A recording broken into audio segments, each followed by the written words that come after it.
Good morning. Let's make sense of another Bible passage, shall we? This morning I'm thinking about Hebrews 4 verse 15,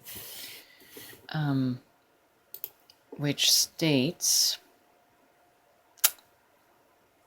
I'll quote it from the New Living Translation, and this is what it says. This high priest of ours understands our weaknesses, for he faced all of the same testings we do, yet he did not sin.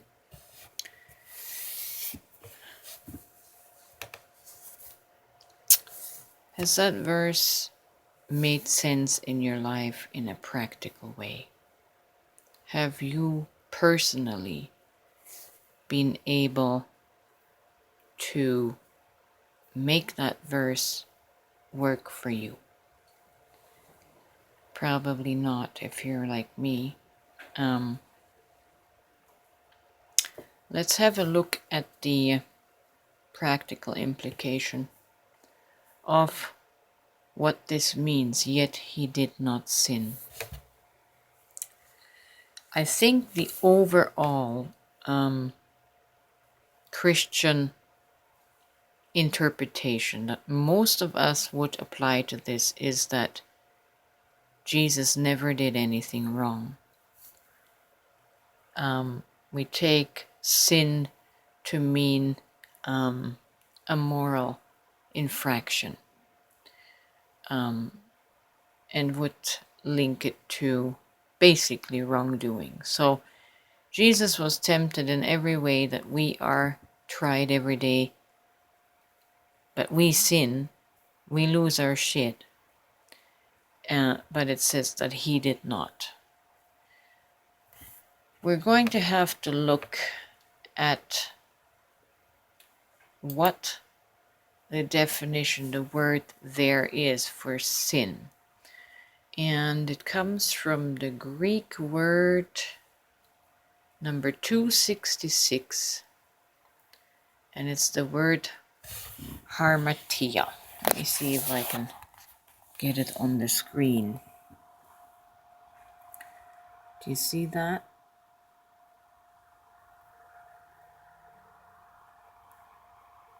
Harmatia.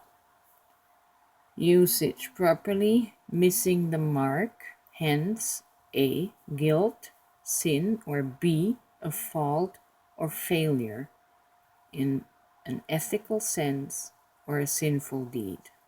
So we have a couple of definitions here. Another one down there I see is loss, forfeiture, something lost. Okay, let's have a look at that and see if we use the definition of B as a fault or failure or missing the mark, and see what context we can get out of this verse then. Instead of thinking of it as guilt or a moral failure, let's think about failure as in missing the mark. So Jesus was tempted in every way that we are, yet he did not fail. One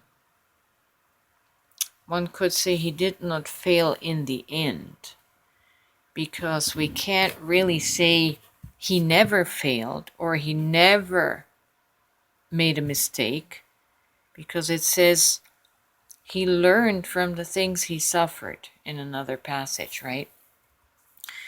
Growth, maturation requires that we make mistakes, that we fail along the way. But if you reach the finish line without missing the mark, if in the end you hit the target, you did not fail or you did not sin.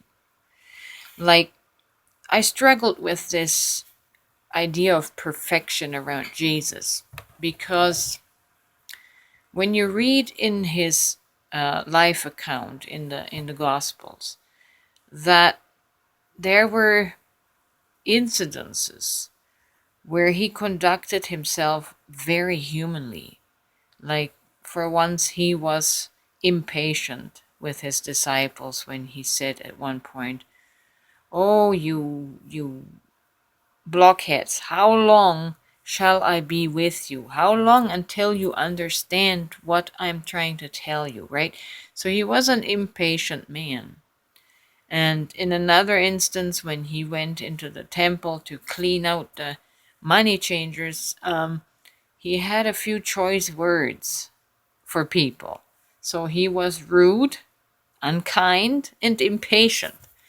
In human terms, we would determine that to be sinful behavior, right? So he did miss the mark in individual instances, but over the long range of his life, from beginning to end, one can apply it in the sense of he finished well. Like Paul in his epistles often talks about running the race and finishing well. So in that sense, we can say Jesus finished well. In the end, he had perfected himself. He came together in completeness and finished well. He was able to detach himself from his personal ego, and he did not take the crime that was committed against him personally. That's why he could say, "Father, forgive them, for they know not what they do," right? So he had it all together. He finished well. That doesn't mean he didn't mess up along the way, but he made it across the finish line, perfecting his being, right? So it does not mean that Jesus never made a mistake. He never messed up along the way. He was human like we are. It says it right in the verse. He was tempted in every way that we are tempted every day. But he did not sin. He did not fail in the end. You see? And this gives us the chance to run our race and not fail in the end. If we don't make the mistake and apply this word sin, harmatia, to mean perfection, that we never mess up, right? Because that's impossible. Everyone, if you are a person that learns from their mistakes, you need to mess up to learn. Otherwise, you will not learn. You will not grow. So I hope this makes sense today in this light, that Jesus was in every way the same as we are, but he ran the race and he finished well. He did not fail in the end. Neither do you have to fail.